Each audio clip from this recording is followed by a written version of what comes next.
तर नमस्कार मंडळी, मी करणार आहे एकदम हेल्दी असा ज्यूस. त्याच्यामध्ये साखर पण टाकणार नाही आणि बर्फ पण टाकणार नाही. तर ह्याच्यासाठी मी इथं घेतलेले आहेत 7 ते 8 खजूर. त्याच्यानंतर 2 ॲपल घेतलेले आहेत, 2 केळी घेतलेली आहे आणि 1 ड्रॅगन फ्रूट पण घेतलेला आहे. आता जे ॲपल आहे तर छान असं चिरून घेणार आहे मी.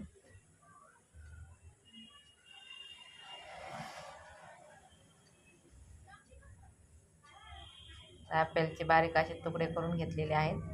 ॲपलचं साल्ट काढलेलं नाही आहे मी. साल्टासहित मी हे ज्यूस करणार आहे ॲपलचं. तर इथं मी ड्रॅगन फ्रूट पण घेतलेलं आहे. आता ते चिरून घेतलं असं. तर त्याच्यामधला आता गर काढून घेते मी सर्व.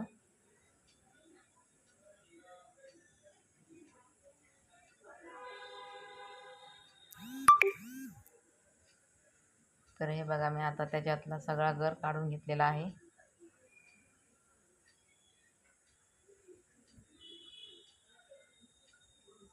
आणि त्याचे असे बारीक असे तुकडे करून घेतलेले आहेत मी.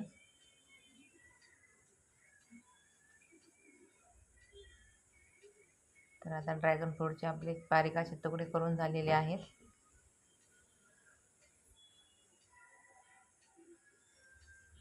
तर आता मी हे काजू बदाम जे आहे तर ह्याला मी 2 तास भिजत ठेवलेलं होतं. काजू बदाम खजूरचं पाणी सहित भिजवलेलं मी घेतलेलं आहे ज्यूसमध्ये. त्याच्यानंतर भिजवलेले बदाम, पिस्ता आणि हे चिरलेला जो ॲपल आहे तो पण ह्याच्यामध्ये टाकून घेतलेला आहे मिक्सरच्या भांड्यामध्ये.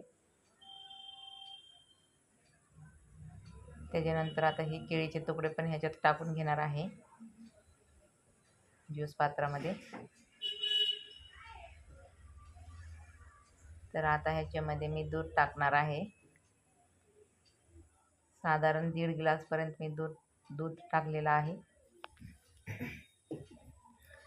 तर ह्याच्यामध्ये मी बर्फ आणि साखर अजिबात टाकलेली नाही आहे.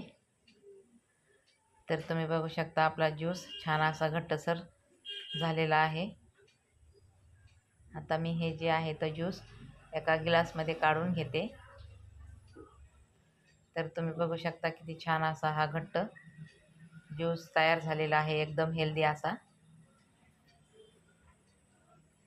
आता ह्याच्यावर मी ड्रॅगन फ्रूटचे जे छोटे छोटे तुकडे केलेले जे होते ते टाकून घेतलेले आहेत. तर आपलं हे ज्यूस छान असा मस्त हेल्दी असा ज्यूस तयार झालेला आहे.